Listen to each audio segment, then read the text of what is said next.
Welcome back दोस्तों पिछली video में मैंने एक्सप्लेन किया था आपको कि ये जो हाफ ब्रिज एसएमपीएस है इसमें पहली स्विचिंग स्टार्ट कैसे होती है। वो वीडियो अगर आपने नहीं देखा है तो ऊपर ये लिंक आ रहा है, यहाँ से आप देख सकते हैं दोस्तों। तो अब पिछले वीडियो में मैंने आपको ये तो बता दिया था कि ये स्विचिंग स्टार्ट कैसे होती है, पहली पल्स कैसे जनरेट होती है जिससे कि ऑक्सिलरी वाइंडिंग में वोल्टेज बनती है और उस वोल्टेज से हमारा जो PWM IC है उसको पावर मिलती है और वो काम करना स्टार्ट करता है दोस्तों। तो वो तो आप समझ गए होंगे, कोई कन्फ्यूजन हो तो आप पिछली वीडियो दोबारा देख लेना। अब मैं आगे चलता हूं। आज हम बात करेंगे दोस्तों कि ये जो IC है इसके अंदर लगी होती है PWM IC। ये जो PWM IC लगी हुई है इसका नंबर है दोस्तों TL494।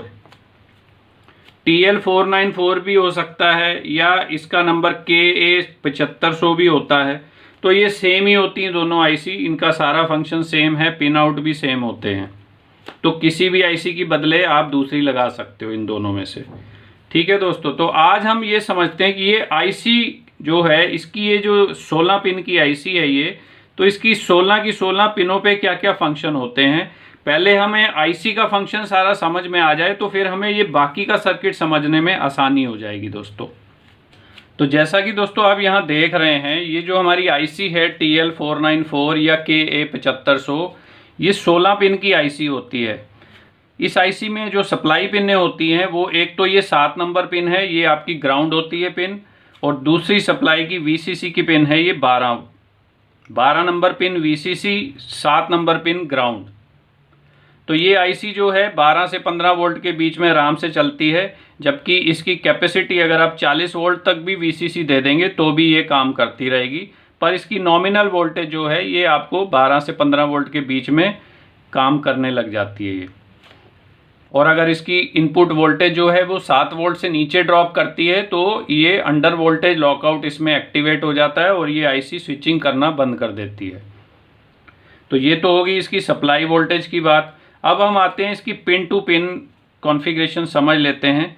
इसकी पहली जो 2 पिनें हैं दोस्तों, ये हैं एक एरर एम्पलीफायर है इसके अंदर 2 एम्पलीफायर होते हैं, एरर एम्पलीफायर। ये जैसे कि आप देख रहे हैं यहाँ लिखा है एरर एम्पलीफायर 1 और एरर एम्पलीफायर 2। अब ये एरर एम्पलीफायर क्या होता है? एरर एम्पलीफायर दोस्तों अभी मैंने कुछ समय पहले ही LM358 पे वीडियोस बनाई थी जिसमें मैंने आपको ऑपरेशनल एम्पलीफायर के बारे में समझाया था कि ऑपरेशनल एम्पलीफायर जो होते हैं वो कैसे काम करते हैं। LM358 वाली वीडियो अगर आपने नहीं देखी है तो ये ऊपर लिंक आ रहा है, इसको आप देख लेना। तो आपको ये जो एरर एम्पलीफायर है इसकी वर्किंग अच्छे से समझ में आ जाएगी दोस्तों। मैं शॉर्ट में आपको बता देता हूँ कि जो एरर एम्पलीफायर होते हैं वो बेसिकली 2 इसमें इसलिए दिए होते हैं। एक एरर एम्पलीफायर जो है वो आपकी वोल्टेज को मॉनिटर करता रहता है कि आउटपुट की वोल्टेज कितनी हो गई है, यानी कि ये एक तरीके से आपका फीडबैक है, ये फीडबैक सिस्टम है इस IC के अंदर। तो एक एरर एम्पलीफायर आपकी वोल्टेज को मॉनिटर करता है, वोल्टेज अगर ज़्यादा होती है तो उसके हिसाब से ये अपने ड्यूटी साइकिल जो है उसको एडजस्ट करके वोल्टेज को वहीं पे मेंटेन करता है।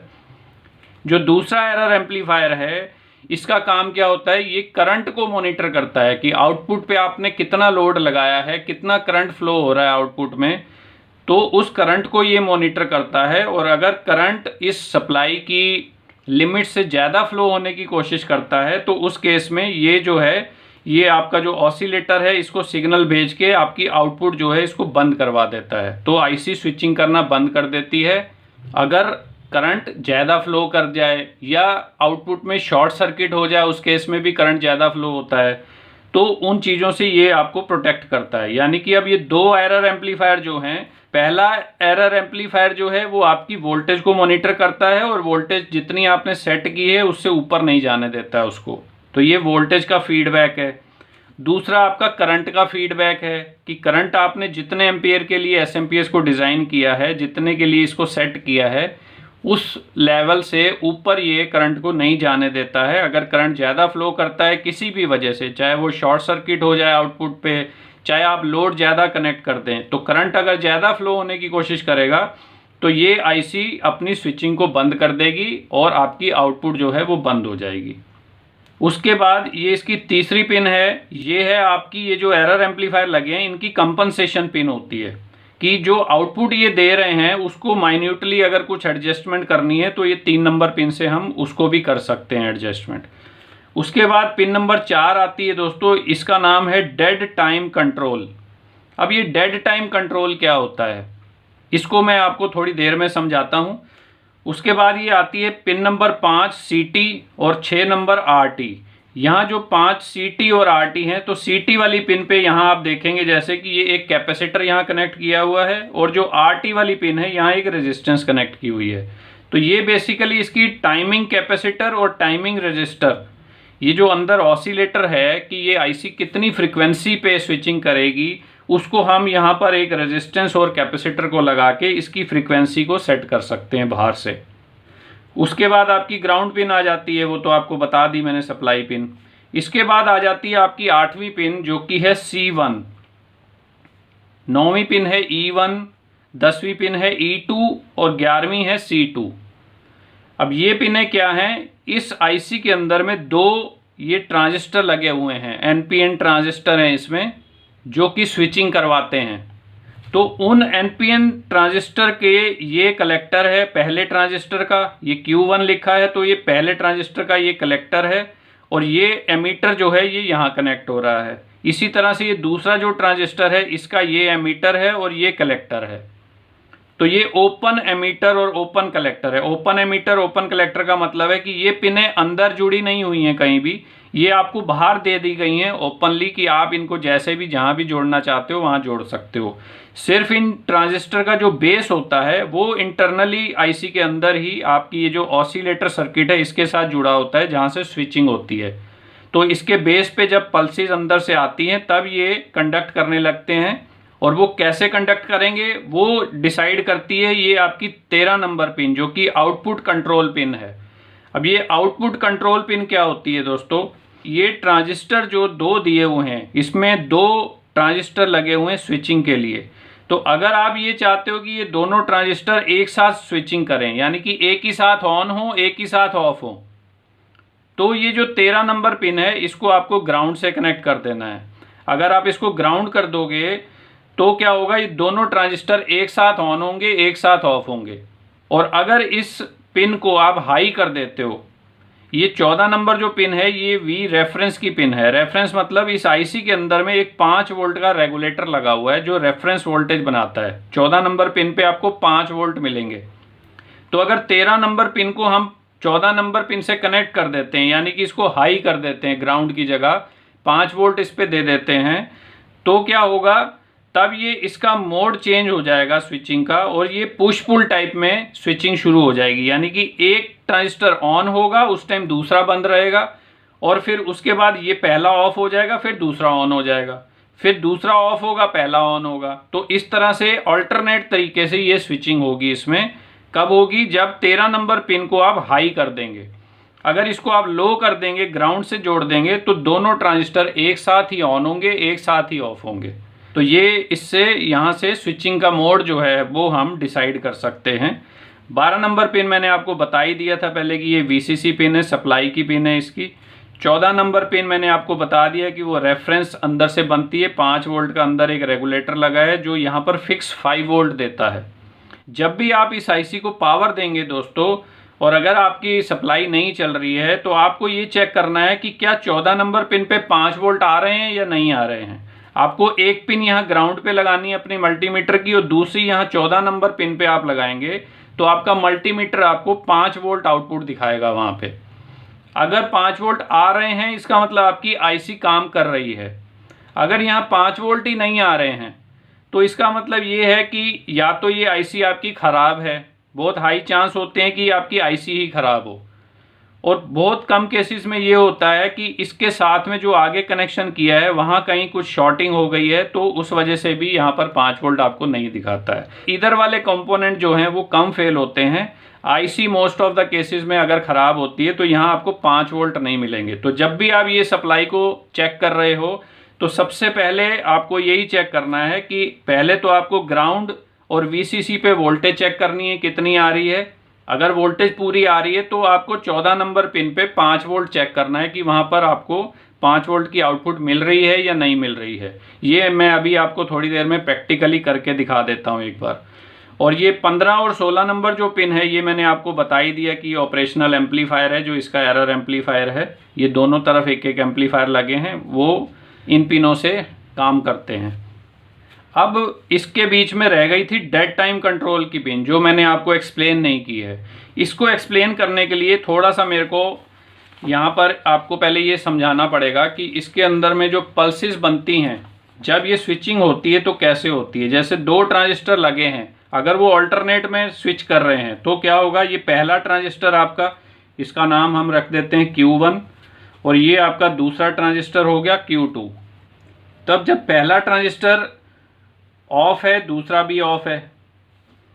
अगर पिन नंबर 13 आपने ग्राउंड कर रखी है तो क्या होगा, जब पहला ट्रांजिस्टर आपका ये ऑन हुआ उसी समय यहां से दूसरा ट्रांजिस्टर भी सेम टाइम पे ऑन होगा और सेम टाइम पे ऑफ होगा। उसके साथ ही दोनों ट्रांजिस्टर एक साथ ऑन होंगे और एक साथ ही ऑफ हो जाएंगे। अगर आपने पिन नंबर 13 को हाई कर दिया है, यानी कि उसको रेफरेंस पिन के साथ में आपने जोड़ रखा हुआ है, तो क्या होगा कि ये ट्रांजिस्टर आपका जिस समय स्विच करेगा ये इस तरह से हाई होगा और फिर लो होगा। उस समय ये नीचे वाला जो ट्रांजिस्टर है ये आपका ऑफ रहेगा। ये ट्रांजिस्टर आपका ऑन हुआ, ये ट्रांजिस्टर आपका ऑफ है। अब ये ट्रांजिस्टर आपका ऑफ हो गया पहला वाला जिस समय, तो ये यहाँ पर आप देखेंगे कि ये पल्स यहाँ पर आ रही है। ये जब ऑफ हो जाएगा उसके थोड़ी देर तक ये भी ऑफ ही रहेगा। उसके थोड़ी देर तक ये ट्रांजिस्टर भी आपका ऑफ रहेगा। उसके बाद ये ऑन होगा और ये ऑन होने के बाद में फिर से ये ऑफ हो जाएगा। और जब ये ऑफ होगा तो उसके थोड़ी देर तक ये पहले वाला जो ट्रांजिस्टर है आपका ये भी ऑफ रहेगा और थोड़ी देर के बाद में फिर ये ऑन होगा आपका ट्रांजिस्टर। तो इस तरह से ये ऑन ऑफ होते हैं। अब जो डेड टाइम कंट्रोल मैंने आपको बताया था वो क्या होता है, वो ये वाला टाइम होता है जिस समय कोई भी ट्रांजिस्टर आपका ऑन नहीं है। ये देखिए, ये जो ट्रांजिस्टर है आपका, ये पहला ट्रांजिस्टर आपका यहाँ ऑफ हुआ। उस टाइम अगर आप नीचे देखेंगे तो नीचे वाला ट्रांजिस्टर भी ऑफ है। ये यहाँ पर इतने हिस्से में ये ट्रांजिस्टर ऑफ है, ये नीचे वाला भी ऑफ है। तो ये जो पीरियड है बीच का, इसको बोलते हैं दोस्तों डेड टाइम कंट्रोल, DTC। उसके बाद दूसरा ट्रांजिस्टर ऑन होता है और फिर दूसरा ट्रांजिस्टर बंद होता है और पहला ट्रांजिस्टर थोड़ी देर के बाद ऑन होता है। तो ये अगर आप यहाँ पर टाइमिंग देखेंगे तो यहाँ फिर से ये जो बीच में गैप बन गया जिस समय दोनों ट्रांजिस्टर ऑफ हैं, देखिए ये भी यहाँ ऑफ है और उस समय ये नीचे वाला भी ऑफ है। तो ये क्या है, ये DTC, डेड टाइम, इसको बोलते हैं डेड टाइम। तो उस डेड टाइम को कंट्रोल करने के लिए ये जो हमारी पिन है 4 नंबर पिन, इसका ये काम है। यहाँ से हम, तो ये कितनी देर तक दोनों ट्रांजिस्टर ऑफ रहेंगे, इस टाइमिंग को हम इस DTC पिन से हम कंट्रोल कर सकते हैं। डेड टाइम कंट्रोल पिन है ये 4 नंबर। तो ये कैसे कंट्रोल होती है ये मैं आगे आपको एक्सप्लेन करूंगा दोस्तों। तो अभी मैं बेसिकली आपको IC की जो पिनें हैं उनके फंक्शन के बारे में एक्सप्लेन कर रहा हूँ। अब मैंने आपको सारी पिनों के बारे में एक्सप्लेन कर दिया है, तो मैं अब आपको एक बारी प्रैक्टिकली इसको हमारी SMPS जो है इसके ऊपर चला के दिखाता हूँ कि किस तरह से हम IC को चेक करते हैं और किस पिन पे क्या वोल्टेज आती है। अब मैं इसकी पावर को ऑन करता हूँ, पावर सप्लाई की।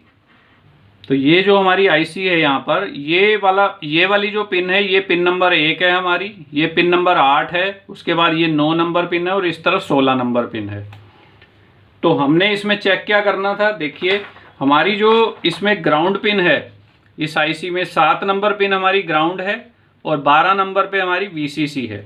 तो 7 नंबर और 12 नंबर पे हम VCC चेक कर लेते हैं। ये मीटर को मैंने DC वोल्टेज पे सेट कर लिया। तो ये 7 नंबर पिन हमारी कौन सी है, ये 1 नंबर है, ये 8 है, तो ये वाली पिन हमारी 7 नंबर हो गई। और उसके बाद 12 नंबर, ये 8 हो गई, 9, 10, 11 और ये 12। तो देखिए 14 वोल्ट इसमें सप्लाई आ रही है, IC को मिल रही है। और उसके बाद क्या है, हमारी 14 नंबर पिन पे हमारी रेफरेंस थी, ये हमारी 14 नंबर पिन है। देखिए इसमें मैंने बोला था 12 नंबर पे VCC है और 14 नंबर हमारी रेफरेंस पिन है। तो रेफरेंस पिन क्या है, इस पे आपको 5 वोल्ट फिक्स मिलने चाहिए। अगर 5 वोल्ट यहाँ नहीं मिल रहे हैं तो आपकी आईसी खराब हो सकती है, और अगर आपकी आईसी सही है तो यहाँ 5 वोल्ट आपको आउट करेगी वो। तो अब हम देखते हैं कि इसमें 5 वोल्ट आ रहे हैं या नहीं आ रहे। तो एक पिन मैं यहाँ ग्राउंड 7 नंबर पे लगा लेता हूँ। तो ये हमारी 8 नंबर हो गई, 9, 10, 11, 12। 12 नंबर पिन पे हमें कितने वोल्टेज आ रहे थे, 14 वोल्ट इसमें आ रहे हैं। और ये 13 और ये 14 नंबर पिन, तो देखिए 4.975, ये लगभग 5 वोल्ट हमें यहाँ से आउटपुट मिल रही है। तो ये इस आईसी को टेस्ट करने का एक तरीका भी है दोस्तों।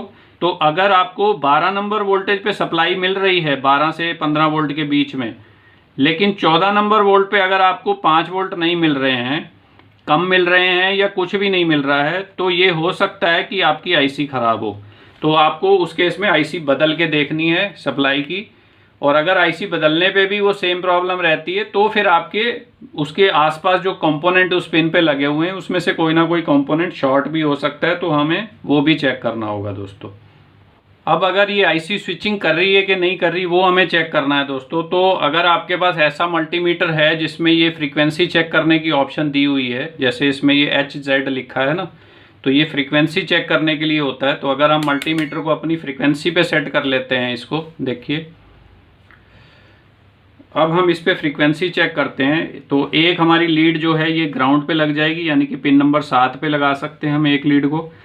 और दूसरी पिन हमारी जो है स्विचिंग की वो है 8 नंबर पिन। तो 8 नंबर पिन पे अगर हम लगाते हैं तो आप देखिए इसकी फ्रीक्वेंसी जो है 26.5 किलोहर्ट्ज़ की फ्रीक्वेंसी इसमें आ रही है। कितनी आ रही है, 26.5 किलोहर्ट्ज़। और दूसरी पिन पे अगर लगाते हैं, दूसरी पिन कौन सी है इसकी, 11 नंबर पिन पे। तो 11 नंबर कौन सी हुई, ये 8 है, 9, 10 और ये 11 नंबर पिन है। तो 11 नंबर पिन पे हमारी फ्रीक्वेंसी देखिए वही है 26.5 किलोहर्ट्ज़। तो ये 26.5 किलोहर्ट्ज़ की फ्रीक्वेंसी यहाँ आ रही है और 8 नंबर पे भी वही आ रही है। तो इसका मतलब हमारी टोटल जो फ्रीक्वेंसी है वो लगभग 55 किलोहर्ट्ज़ के आसपास की फ्रीक्वेंसी पे ये SMPS चल रही है इस समय। तो इस तरह से आप इसमें स्विचिंग का भी चेक कर सकते हैं। जैसे कि ये आईसी में मैंने आपको दिखाया था, हमने कहाँ कनेक्ट किया, एक लीड हमने यहाँ 7 नंबर पिन पे लगाई और एक हमने कहाँ लगाई, ये जो दोनों ट्रांजिस्टर लगे हैं इनके कलेक्टर पे हमें चेक करना है। एक 7 नंबर पे लगाई और एक 8 नंबर पे लगाई, तो हमें लगभग 26.5 किलोहर्ट्ज़ की फ्रीक्वेंसी यहाँ दिखाई दी है। और उसके बाद हमने दूसरे ट्रांजिस्टर के कलेक्टर पे लगाई यहाँ 11 नंबर पिन पे, तो यहाँ भी हमें 26.5 किलोहर्ट्ज़ की फ्रीक्वेंसी मिली है। तो यानी कि इस समय ये जो हमारी SMPS है ये टोटल चल रही है हमारी कितनी, 55 किलोहर्ट्ज़ की फ्रीक्वेंसी पे। तो आधा टाइम एक ट्रांजिस्टर ऑन होता है, आधा टाइम दूसरा ऑन होता है। तो फ्रीक्वेंसी जो टोटल है उसको वो 2 हिस्सों में डिवाइड करके, और आधी फ्रीक्वेंसी एक ट्रांजिस्टर पे देता है एक टाइम, वो ट्रांजिस्टर ऑफ होता है तो फिर दूसरा ट्रांजिस्टर ऑन हो जाता है। तो इस तरह से ये दोस्तों स्विचिंग इसमें हो रही है। और इसमें अगर आप जो आपकी पिन नंबर 13 है, आउटपुट कंट्रोल पिन है ये वाली जो, अगर इसको आप ग्राउंड कर देंगे तो ये दोनों ट्रांजिस्टर एक साथ ही स्विचिंग करेंगे। तब ये दोनों ट्रांजिस्टर आपके एक साथ स्विचिंग करेंगे और उस समय टोटल फ्रीक्वेंसी आपकी 55 ही होगी, यानी कि हर ट्रांजिस्टर पे आपको 55 किलोहर्ट्ज़ की फ्रीक्वेंसी मिलेगी यहाँ पर दोनों पे, क्योंकि दोनों एक साथ ही ऑन हो रहे हैं, एक साथ ही ऑफ हो रहे हैं। तो जो टोटल फ्रीक्वेंसी है हमारी जो यहाँ ऑसिलेटर में बन रही है 55 किलोहर्ट्ज़, उसी फ्रीक्वेंसी पे ये ट्रांजिस्टर भी चलेगा और ये भी चलेगा। लेकिन जब आउटपुट कंट्रोल को आपने V रेफरेंस पिन से कनेक्ट कर दिया, यानी कि 5 वोल्ट से कनेक्ट कर दिया, तब वो फ्रीक्वेंसी आधी हो जाएगी। आधे टाइम ये ट्रांजिस्टर ऑन रहेगा, आधे टाइम ये रहेगा। तो उसी हिसाब से हमें 26.5 किलोहर्ट्ज़ यहाँ मिल रही है, 26.5 किलोहर्ट्ज़ हमें यहाँ मिल रही है दोस्तों। तो इस तरह से ये आईसी जो है दोस्तों काम करता है। प्रैक्टिकली भी मैंने आपको करके दिखा दिया इसमें। तो दोस्तों उम्मीद करता हूँ कि ये आपको अच्छे से समझ में आ गया होगा कि ये जो PWM आईसी है TL494 या KA7500, ये दोनों आईसी जो हैं किस तरह से काम करती हैं और इनकी कौन कौन सी पिन पे क्या क्या फंक्शन होते हैं, वो सब मैंने आपको एक्सप्लेन कर दिए हैं। और मैंने प्रैक्टिकली आपको सप्लाई लगा के और मीटर पे सारी वोल्टेजेस भी चेक करवा दी हैं। तो आशा करता हूँ कि आपको अच्छे से समझ में आ गया होगा। अगर कोई भी क्वेरी है तो फिर भी आप कमेंट करिए मेरे को, मैं बताऊँगा आपको। अगर क्वेरी में आंसर नहीं कर पाया तो मैं नेक्स्ट वीडियो में ज़रूर आपको बताऊँगा। तो उम्मीद करता हूँ दोस्तों ये वीडियो आपको पसंद आई होगी। वीडियो अगर अच्छी लगी है तो इसको ज़रूर लाइक करिए, और अगर चैनल अभी तक आपने सब्सक्राइब नहीं किया है तो चैनल सब्सक्राइब कर लीजिए, क्योंकि आगे आने वाली वीडियोस बहुत ही इंटरेस्टिंग होने वाली हैं। तो वो आप मिस ना करें, आपको नोटिफिकेशन टाइम से मिल जाएगा अगर आपने चैनल सब्सक्राइब कर रखा होगा तो मिलता हूँ दोस्तों मैं आपको नेक्स्ट वीडियो में। तब तक के लिए गुड बाय फ्रेंड्स।